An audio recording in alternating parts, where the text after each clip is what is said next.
milulu mizali minene Noël Mpati bo omonie ya bakristu katoliko ya Kongo baye bavandi na mboka talaka borwa bango elongo na basango Léonard Santedi oyo azali secrétaire ya conférence épiscopale ya Congo pe Noël Mpati omonie baye koyamba tata episkopo wa Kisangani Laurent Monsengo Pasinya oyo azali mokambi wa lingomba lya baepiskopo ya Congo démocratique yende ayei penza kovandisa omonie ongwende ya ye na misa manene omwa zomi na mitano ya sanza ya sambo omobu nkoto ibale na nsambo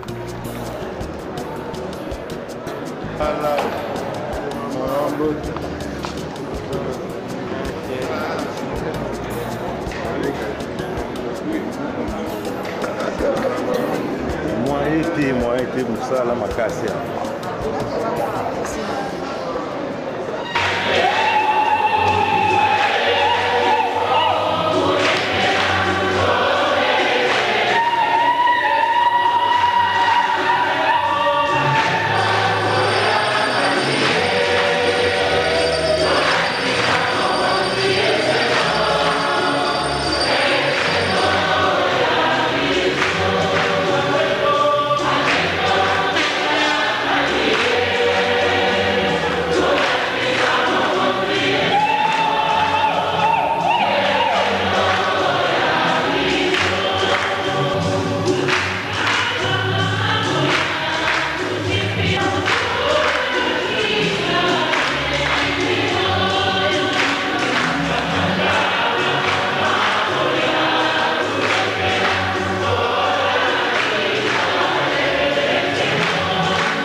misa manene mankembo mayembami na choral bolingo ya omoneri ezalaki libaku linene mpenza ya bokutani ya bakongole ya Londres pe bayeba mboka lisusu kati ya Royaume-Uni bakisa mpe bayeba utaki obikolo bisusu lokola France, Belgique, Allemagne, Asie te na Kisasa.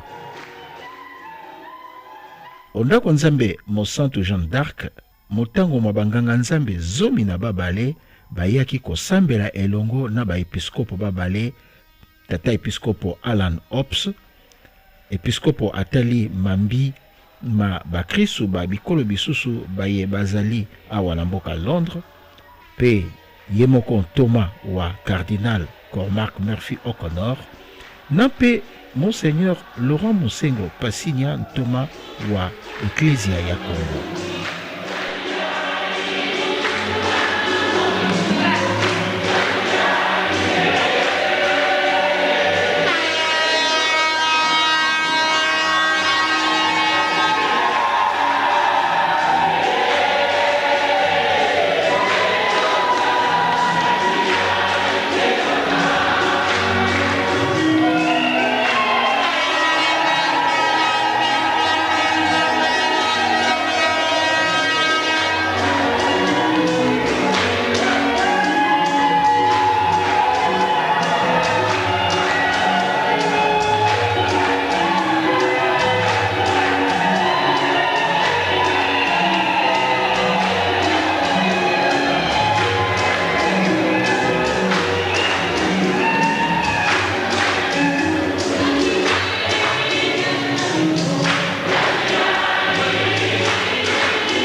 Sango Gérard Sango mokonzi ya paroisse eye atombeli boyei na batata episkopo na mpe basango na bakristu banso.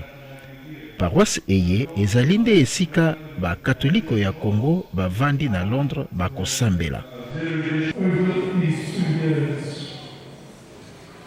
I'd also like to express my gratitude to Father Austin Garvey, who's also worked very hard. Obozwi mpe oyo ebandela ya misa maye, tata episkopo Ops akotondo mpenza baye so balingisaki te omoneri ya bakristoliko ya Congo ebongo kokelama mpe kwandamia yango.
onte ya bango basato.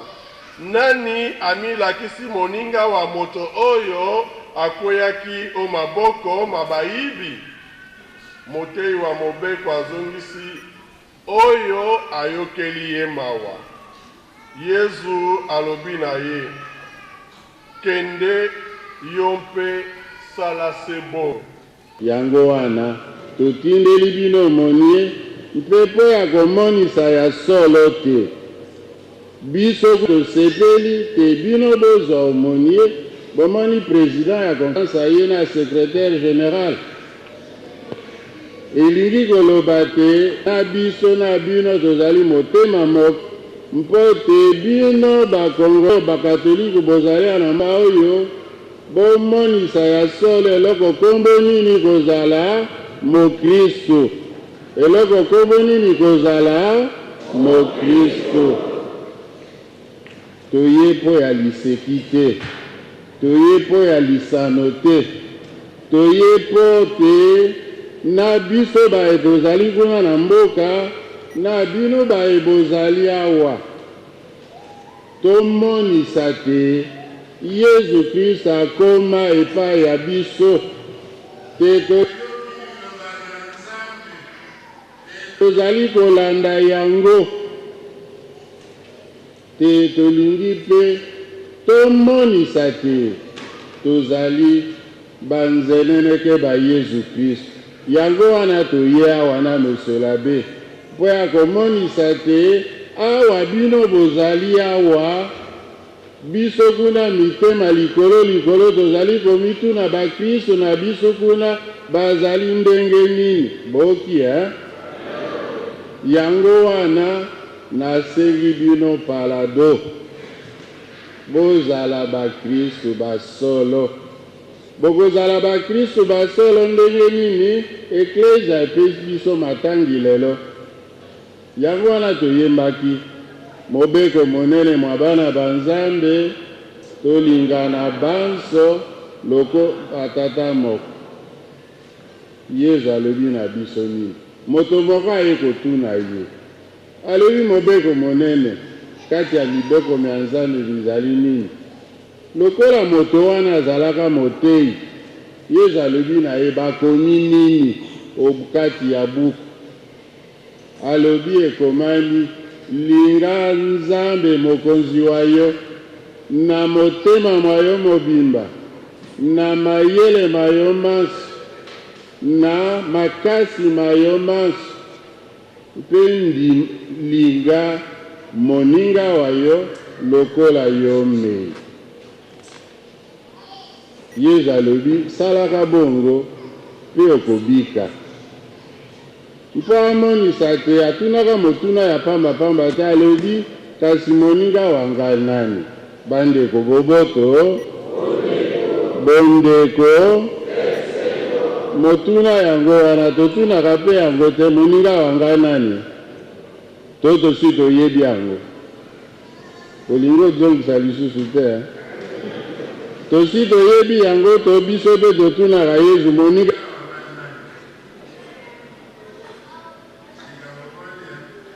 bokomi nyete bandeko boboto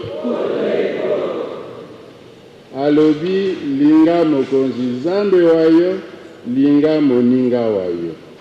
Mpo ya kolinga nzambe alobi nini? Alobi linga ye na motema mwa yo mobimba na mayele mayo manso na makasi mayo manso. Na lopoto ezali de tout ton cœur, de toute ton âme, de tout ton esprit, de toutes tes forces. Elingi koloba nini lokwa balobaka na lopoto bafakulte ya biso nyonso tosengeli kotia yango nde na kolinga nzambe.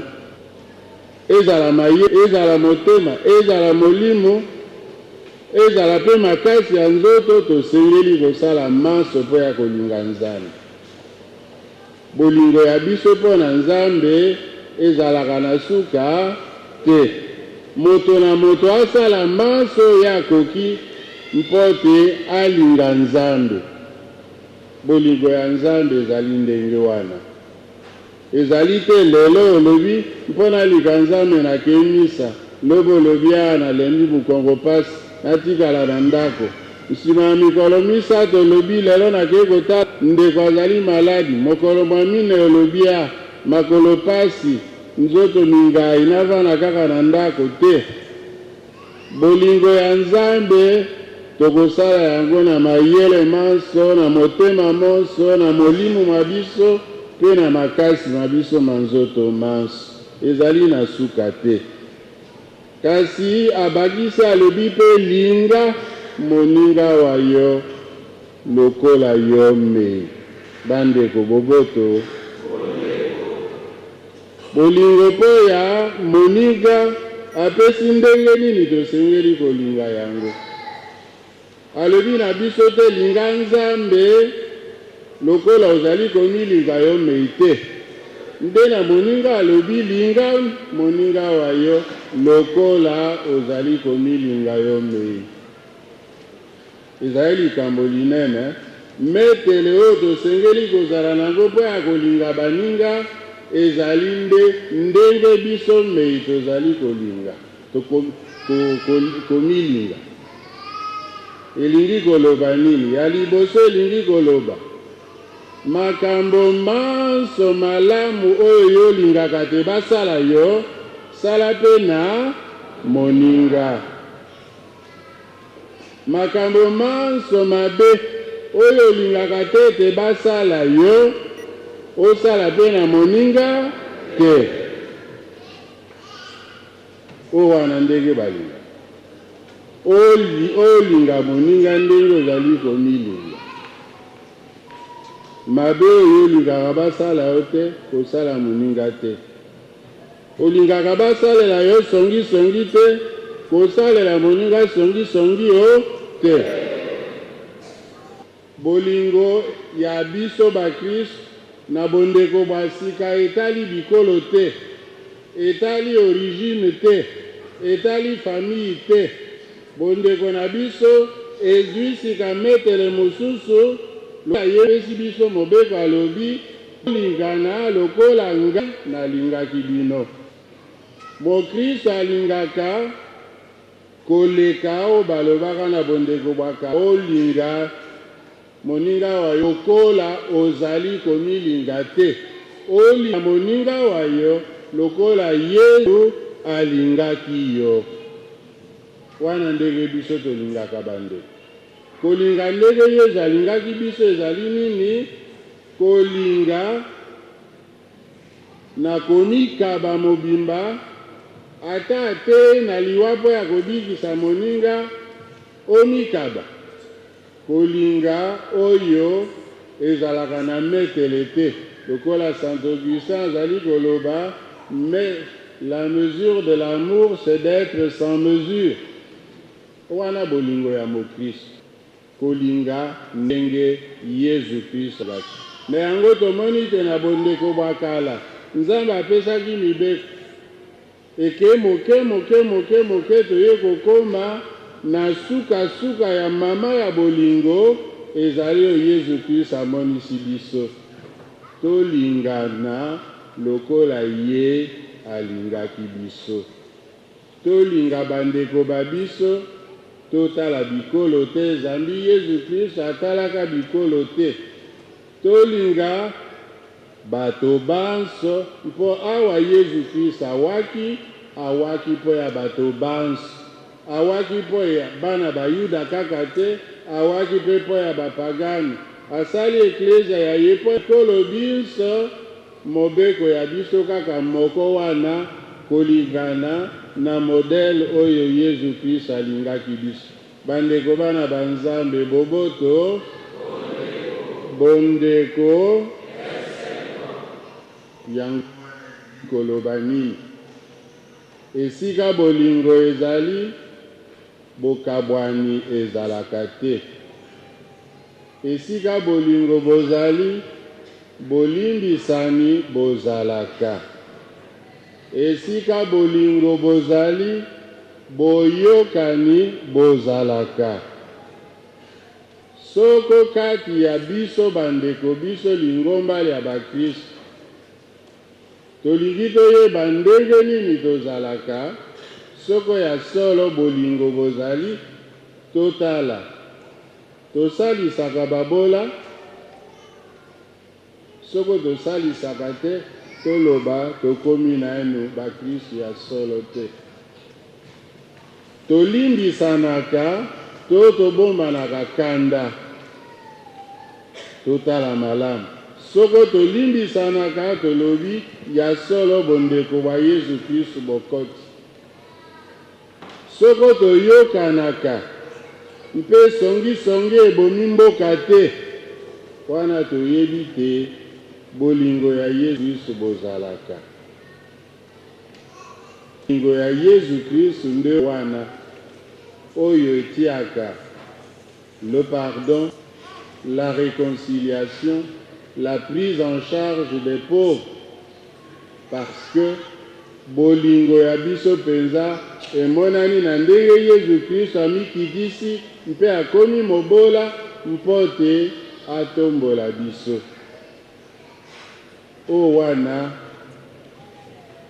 bonzeneneke obino bosengeli kotia awa bandeko bosengeli kozala batemo ya Yesu Kristo na ndenge wana bozala liboke lioko liboke ya bakongole liboke ya bakristu nyonso wana emonana polele te ezali famille moko boswana te bokabwana te bofingana te bozala motomo mpe motema moko mpo tokoyeba te kuna bakristo bango na be Noel basimbi Kristo ya solo na ndenge bolingo ekozala kati ya bino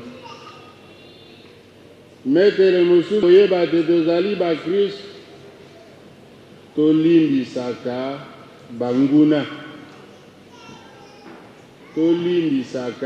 banguna okati ya bakristo bonguna bozalaka te mpo biso banso tozali bana batata moko lokola Yesu alobaka ye anokisaka mbula ya ye mpo ya bato banso na bato ya motema malamu na bato ya motema mabe mpe abimisaka moi ya ye mokolo na mokolo mpo ya bato banso na bato ya motema malamu na bato ya motema mabe biso mpe bakristo tomonisa bolingo bwa biso na kolinga bato banso na bakristo na bapagani na baye bazali bakristu te na baye bazali na mangomba masusu ya biso ndenge ya komimonisa ezali bolingo mpo mobeko kaka wana Yesu apesaka biso mpe mibeko nyonso mizali kokota na kati ya mobeko ya bolingo mobeko kombo na yango bolingo yango wana bandeko tozali kotombela bino kati ya bino awa na Londres bozala batemo ya bolingo ya Yesu Kristo bozala batemo ya bolingo kati ya bino mpe bolinga Nzambe na mayele mabino mas na motema mabino mas na molimo mabino mobimba mpe na mayele mabino mas moto oyo azali na matoi ya koyoka oyo azali na motema ya kondima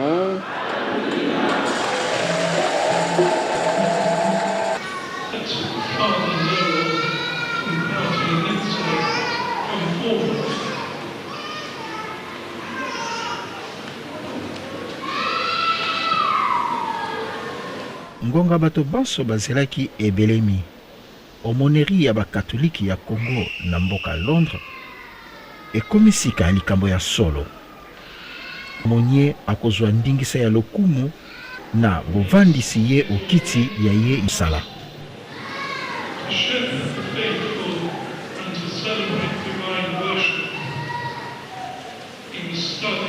ezalaki bongo posa ya monene pe losambola mikolo miso mpo ya bakristu bakatoliko ya Congo baye bavandi mboka Londres po te bakoka kozwa nganga nzambe omonie awa na mboka Londres. Na libakulina balingi penza kolakisa te Kristu yemei pe akota omboka ya biso Congo, pe balingi kolakisa bo Kristu bwa bango o esika eye bavandi. Bo Kristu bwa bango bona balingi pe kolakisa yango na lolenge la bango la kosambela.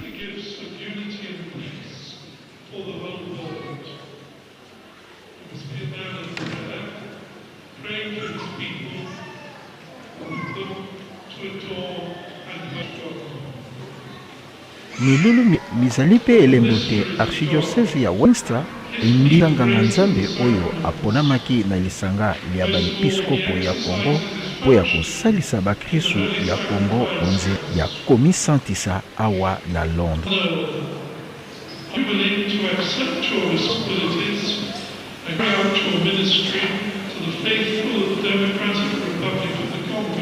Episkopo Alan Hobbs yebisa ntina ya mosala mwa omonye yambo ya botuni mwa mituna o omonye soki andisala mwango pe soki bakristu bango bandimi te sango oyo akoka kozala ta wa milimo ya bango.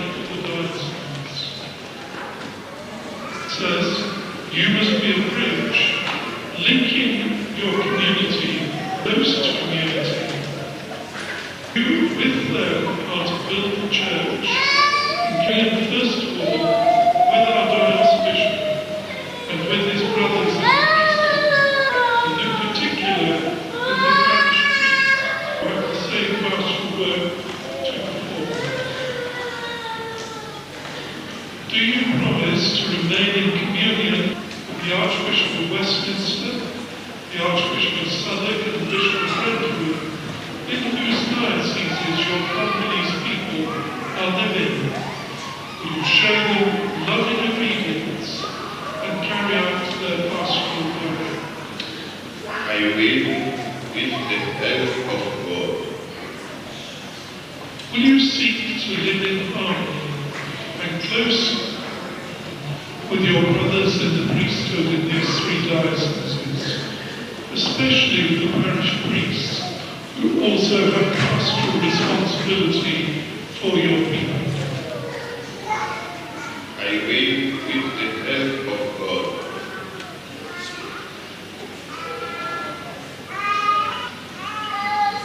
The people of the Congolese community, Father Noel and Martin Linster has publicly committed himself to discharge responsibilities and his ministry to you in close communion with the bishops, in whose pastoral care you are now living. Will you give him your cooperation and loving assistance? Let us pray. Our Father, look with love on Father Noel Barty, your servant and co-worker with the bishops in this city. May his word and example inspire and guide your people here. And may he and all those in his care come to the joy of everlasting life. We ask this through Christ our Lord. Sima ya losambo lonene, tata episkopo mpe andi solo te nganga nzambe no pati azwa enga ya omonye ya bakristu katoliko ya Kongo wa na mboka Londres. Your appointment and entrust to you the charge of the Congolese people.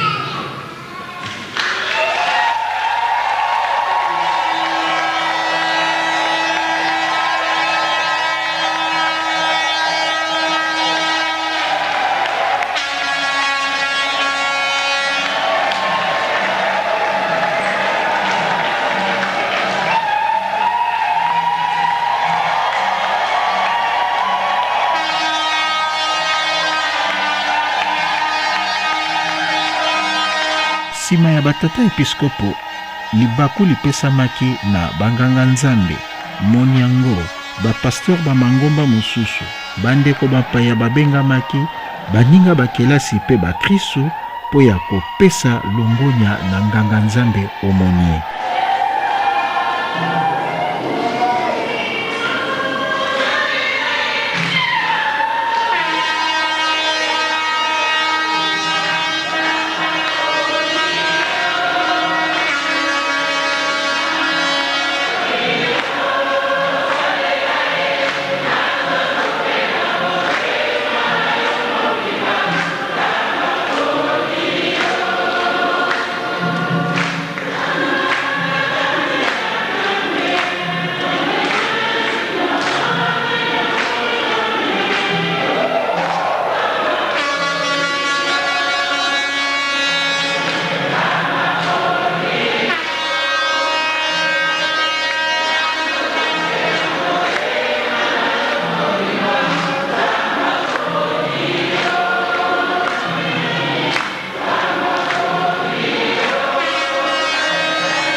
nsima ya milulu miye misa makobaki lokola momiseno.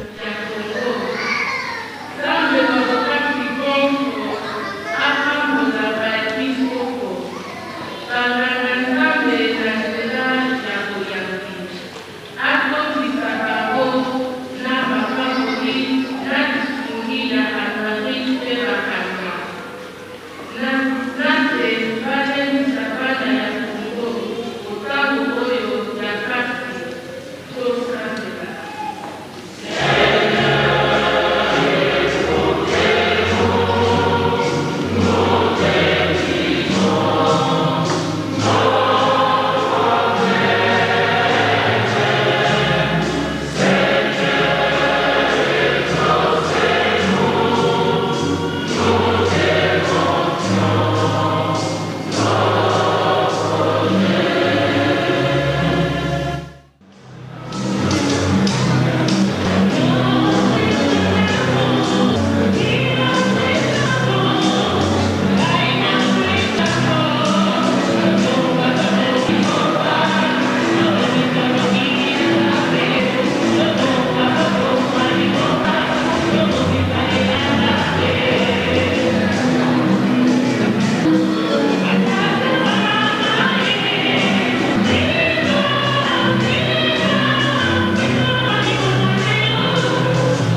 Latina de Boa, Polibisi, Guamaçu.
catholique congolaise tout entière est sensible à la profondeur et à l'ampleur du soutien fourni par les diocèses de Westminster pour la mise en place de cette communauté.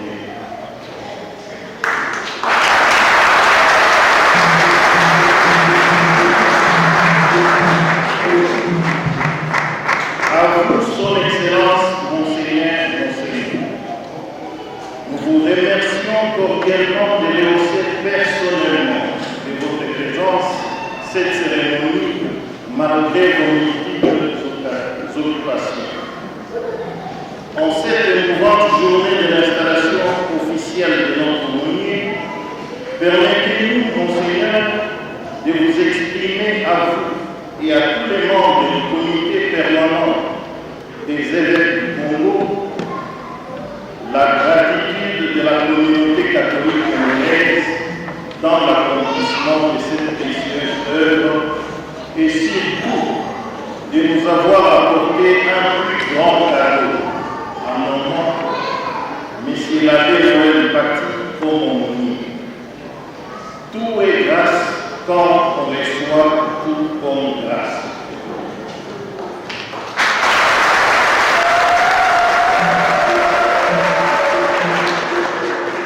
À vous, Monsieur l'abbé Santé-Viola, secrétaire général de la Conférence épiscopale nationale du Congo, nous sommes reconnaissants pour tout, surtout pour la session de formation que vous avez venu animer.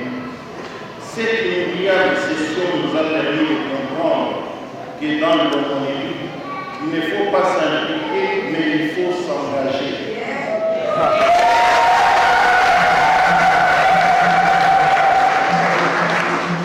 Merci aussi pour vos idées qui ont fait que nous ayons ce lieu de travail, l'organigramme de l'aumônerie. Nous tenons à remercier très cordialement M. l'abbé Jules Bukam, premier aumônier nommé par la Conférence épiscopale nationale du Congo, qui avait précédé l'abbé Noël Paty, ainsi que l'abbé Calixte Nzouzi, qui a aidé la communauté pendant un temps pour leur contribution à cette œuvre.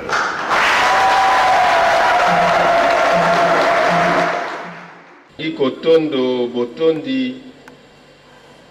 cardinal Cormac, nalingi kotondo botondi pe tango na belemi epai batata episkopo bazalaki naksi kondo cardinal Frédéric Etchou pambate ye moto abengaki ngai na bonganga nzambe pe ye moto akulisaki ngai nganga nzambe pe mokolo ye akulisaki ngai nganga nzambe mbula ezalaki kobeta na libanda tango ngai pe na belemi wana na libanda mbula nakanisi ye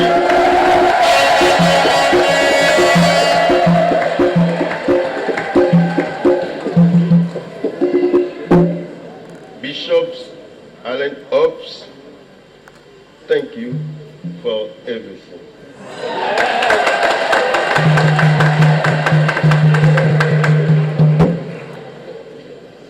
Tata wa Molimo, Tata Monseigneur Laurent Monsengo, natondi ope botondi.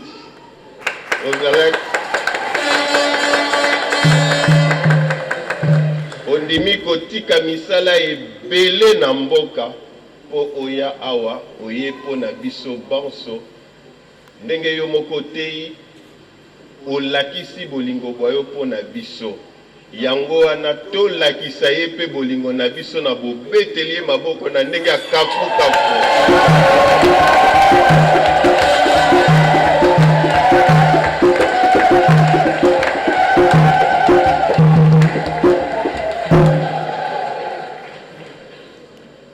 Natondi pe botondi banganga nzambe baye bauti bisika ebele bakolakisa bango na suka ya misa na ndenge boyei pona likambo monene oyo mingi penza na ndenge tosambeli elongo. Natondi pe bino banso baye bouti bisika ebele boye mpe kosambela na biso elongo. Liloba ya suka mosala ebandi, mosala se na nzela ya bolingo lokola tata episkopo atei biso. Amen.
ya solo nzambe mokili wa biso esengeli azwa na ye lokumu mpo ebongisa bongo. Asali mambi manene mpo ya bana baye bamboka Londres.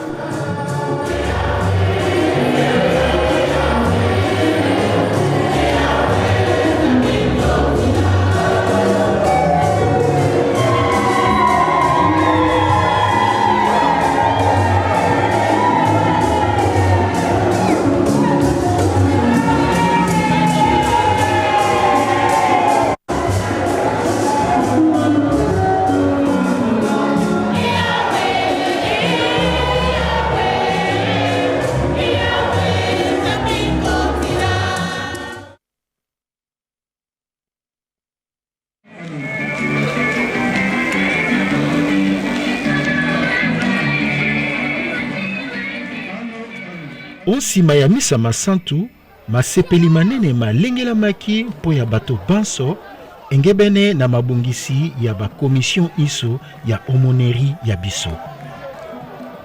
Boye libanda lia kelasi ya paroisse ezalaki esika penza ya masolo kitoko ya bokabolani na esengo. Talaka boye bayaya babiso ya kizito anuarite bilenge babiso na pe orchestre ya biso bako sepelisa bandeko baye banso balingi kokabola esengo na mokolo mwalelo okati ya omoneri ya biso.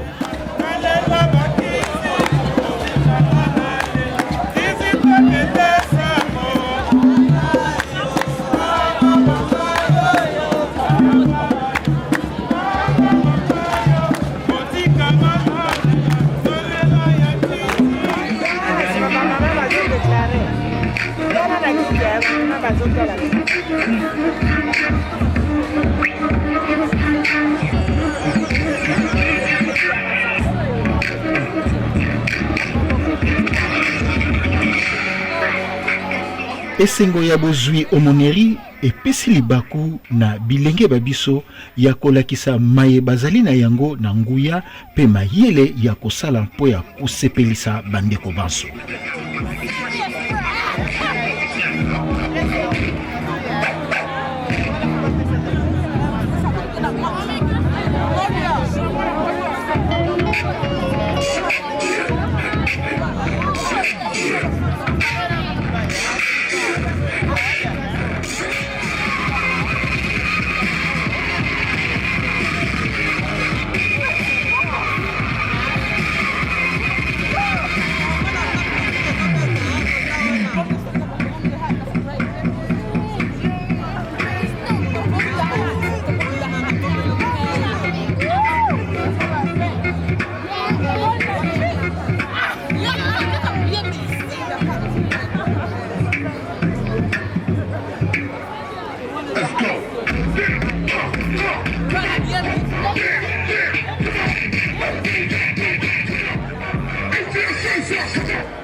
Libaku lipesameli wana boye na bilenge ya orchestre ya biso po ya koyemba nzembo ya sika po ya lokumu ya omoneri.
nyonso ezali gracia ontango tozwi makambo manso malekaki mpe makoya nsima lokola gracia.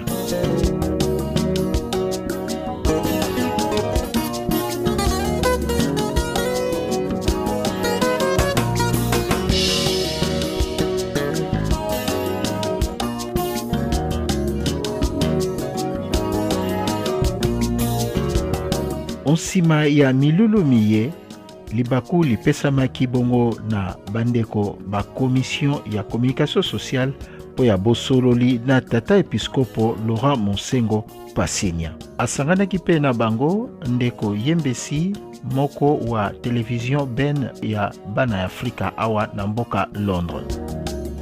Le message fort ou la signification profonde on peut dire de ces cadeaux que la conférence épiscopale nationale du Congo a bien voulu donner aux chrétiens catholiques congolais vivant en Grande-Bretagne. Je crois qu'il faut replacer les choses dans leur véritable contexte. Le contexte, c'est qu'il y a une bonne colonie congolaise qui vit en Grande-Bretagne.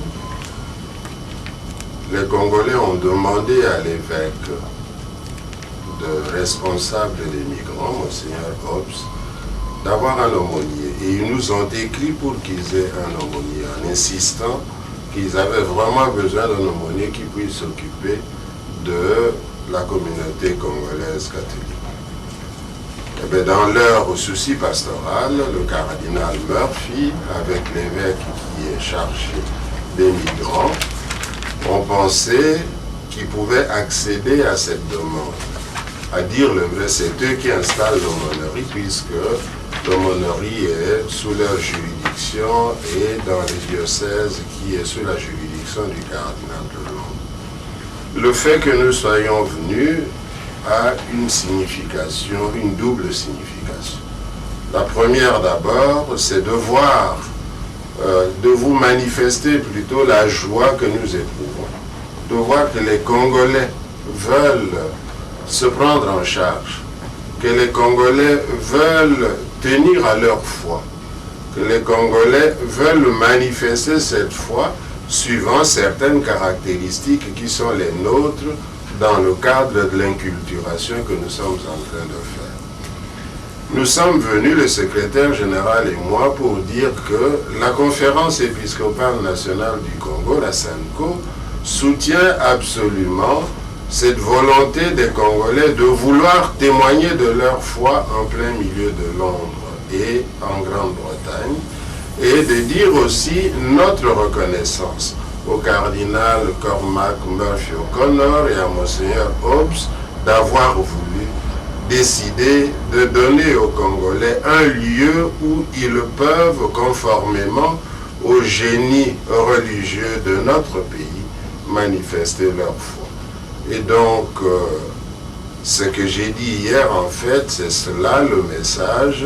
Soyez des témoins de Jésus-Christ à Londres, témoignez de Jésus-Christ en chrétien, en vous intégrant dans la communauté catholique de Grande-Bretagne, en particulier de Londres, en évitant d'être un ghetto, mais en amenant dans l'église locale de Londres tout ce qu'il y a comme richesse du patrimoine religieux que nous avons chez nous. Peut-être la priorité, disons, pastorale, selon vous, d'une aumônerie catholique congolaise?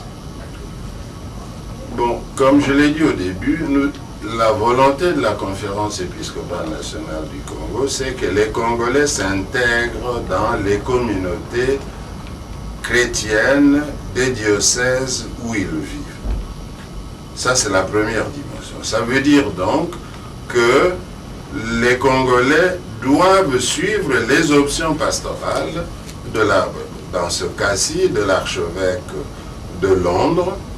Tout ce qui donne comme option pastorale pour la communauté chrétienne de Londres, vous devrez les observer en toute fidélité comme tous les autres chrétiens.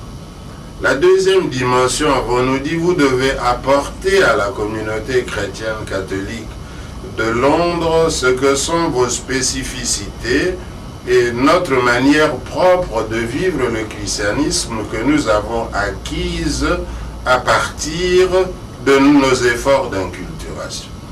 Et donc il est tout à fait légitime que vous ameniez aussi cette expérience de vie chrétienne, cette expérience de la connaissance du Christ dans les lieux où vous arrivez, à une condition, que vous en parliez à l'évêque du lieu et que vous obteniez de l'évêque du lieu le placet, le nikilobstat, pour que vous puissiez faire les expérimentations des mouvements, par exemple, qui sont au Congo, des voies de mariage telles qu'on le fait au Congo.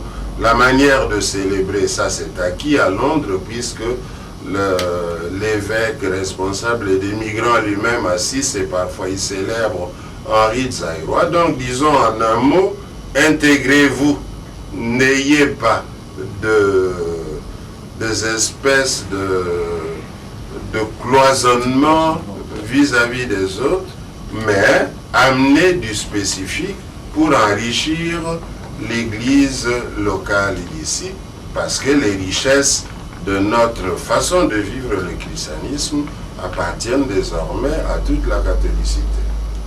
Les phénomènes des églises de réveil sévissent aussi au sein de la diaspora congolaise, et cela a eu parfois des conséquences dramatiques ici au sein de certaines familles. Quel est pour vous le profil du chrétien catholique congolais pouvant aider l'aumônerie catholique congolaise à être, si vous voulez, le contre-défi au défi de sectes? Bon, de toute façon, les sectes, ce n'est pas un problème nouveau. Les sectes, il y en avait déjà à la fin du 1er siècle, au début du 2e siècle, et Saint Jean en parle dans sa première lettre, en parlant de ceux qui étaient avec nous et qui nous ont quittés. Et il dit même presque de manière forte, ils n'étaient pas des nôtres, parce que s'ils étaient des nôtres, ils ne nous auraient pas quittés. Et donc le phénomène des sectes nous interpelle, mais ne doit pas nous affoler. Il n'est pas nouveau. Comment est-ce qu'il faut aborder ce phénomène? On dit gentiment, les églises réveillent, effectivement, parfois ils réveillent ceux qui dorment, mais employons le mot connu en théologie, c'est le mot de secte dans l'histoire de l'Église. Nous savons qu'il y a des sectes qui sont de nature doctrinale. Pour des raisons doctrinales, il y a des groupes de chrétiens qui peuvent quitter la grande communauté catholique et se retirer et vivre d'une autre façon la foi catholique. Il y a des sectes dans notre pays qui sont des sectes qui sont dues, disons, à des raisons issues de la colonisation. Ils sont devenus des églises parce qu'il y a église dès que l'on croit en Jésus-Christ. Il y a des sectes qui sont des sectes économiques, nous les connaissons dans notre pays. Il y a d'autres sectes qui sont nées au Congo parce que les gens, nos chrétiens ne sont pas tout à fait contents de notre façon de vivre le christianisme. Ils espéraient peut-être plus de chaleur humaine, ils espéraient plus de solidarité, ils trouvent qu'on n'a pas tout à fait la solidarité. Ça arrive aussi simplement parce que il y a des sectes de nature politique aussi qui sont fondées pour contrecarrer les grandes confessions religieuses établies, parce que ces grandes confessions religieuses, avec leur foi, leur morale, leur éthique, parfois gênent certains milieux dans le monde qui souhaitent donc perturber la foi des fidèles en créant des gens qui interprètent à leur façon la Bible et la foi chrétienne. Et donc, il y en a un peu de toutes sortes. Comment devons-nous aborder ce phénomène? Celle qui nous interpelle, acceptons l'interpellation. Nous regardons. Si l'interpellation est justifiée, s'il n'y a pas assez de solidarité chez nous, il n'y a pas assez de chaleur humaine, bien, nous allons nous corriger sans devoir singer forcément ce qui se passe ailleurs. Si ce sont des sectes qui sont fondées sur le fondamentalisme, qui interprètent l'écriture n'importe comment, ce sont des sectes qui sont de nature doctrinale. Ces sectes-là, nous les abordons en faisant en sorte que nous catéchisions nos fidèles de la bonne manière, en donnant la véritable interprétation de l'écriture, confirmée par les recherches les plus récentes, confirmée par la tradition de l'Église, confirmée par la tradition apostolique. Et alors, en ce moment-là, nous enseignons la véritable foi catholique, la véritable foi chrétienne, qui est une foi qui n'est pas née aujourd'hui, c'est une foi qu'on a reçue de Jésus-Christ par les apôtres et par la tradition de l'Église de siècle en siècle. Donc, déjà l'Écriture montre que toute interprétation que la Bible ne s'interprète pas n'importe comment. Saint Pierre le dit clairement. Il dit aucune prophétie d'Écriture ne le fait d'un individu. Et il dit parce que aucune prophétie n'est jamais venue d'un individu, c'est par la force de l'esprit que des hommes ont parlé au nom de Dieu.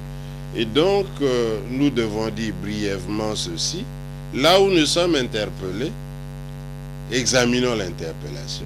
Monseigneur, réuni en la 43e assemblée plénière à Kinshasa du 3 au 7 juillet 2007, les archevêques et évêques de la conférence épiscopale nationale du Congo ont adressé ce qu'ils ont voulu, un message d'espoir et d'interpellation sur la situation sociopolitique de notre pays.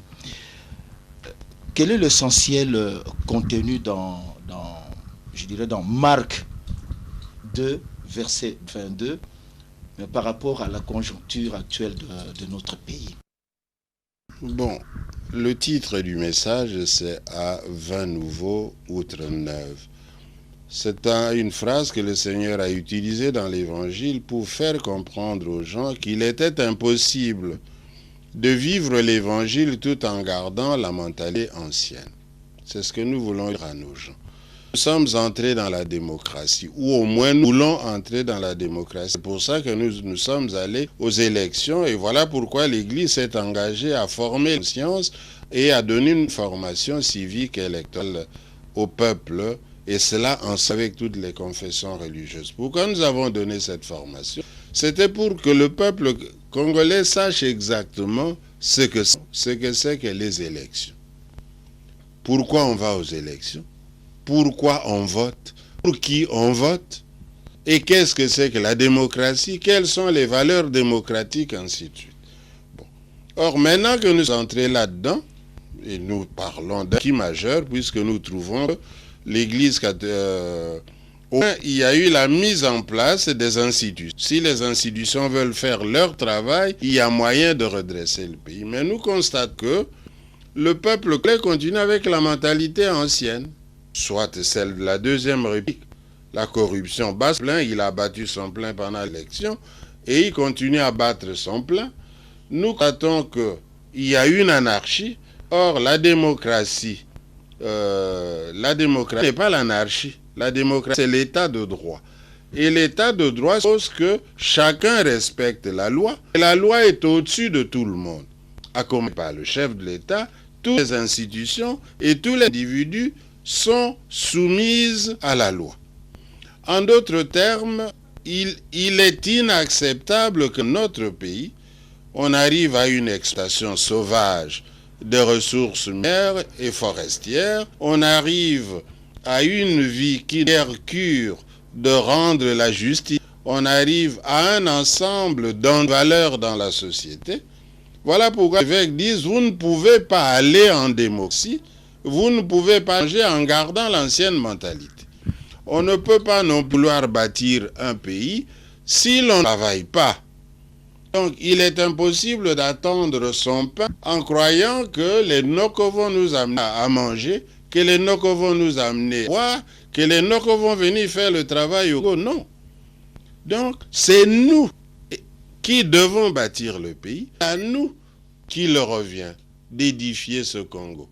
On ne peut pas vouloir édifier un pays et créer tout le temps l'insécurité et en tue les citoyens. On ne tue pas le peuple que l'on gouverne, on ne tue pas le peuple qui est censé être le bâtisseur de l'État que l'on gouverne. Donc, en d'autres termes, les libertés fondamentales sont primordiales dans un État de droit.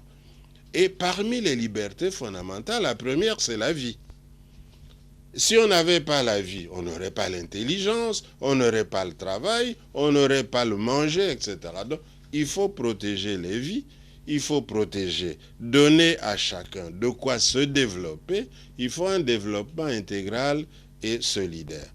Et étant donné que on a l'impression qu'il y a des parties du pays dont on ne voit pas clair, on a l'impression qu'il y a certains agendas cachés. On ne sait pas trop pourquoi il y a toutes ces guerres à l'Est alors qu'en fait, on est déjà arrivé à mettre en place les institutions. Voilà pourquoi les évêques alertent la population. Quand on emporte toutes nos grumes à une allure vertigineuse qu'on n'a jamais connue avant, on dit arrêtez. Quand on voit emporter tous nos minerais, quand on voit qu'il y a des hélicoptères et des jets qui viennent de l'étranger, qui atterrissent directement à l'intérieur du pays pour pouvoir emporter le sol, aller l'analyser, savoir quel minerai on a au Congo, si ce n'est déjà pas pour le prendre et le vendre, on dit halte. Et voilà pourquoi les évêques ont dit, la maison brûle, ne dormons pas. Et si nous voulons que la maison ne brûle pas, changeons de mentalité et luttons contre les antivaleurs, fondons notre pays sur des valeurs. Et nous adressons aussi ces messages à la communauté internationale et aux investisseurs. Un point fort, c'est que les évêques demandent à tous les Congolais qui ont de l'argent d'investir dans le pays. Il n'est pas normal que les Congolais qui ont de l'argent gardent ces pays dans des banques européennes et que cet argent ne profite pas au pays, pendant que d'autres viennent faire de l'argent chez nous. Nous leur demandons de venir investir.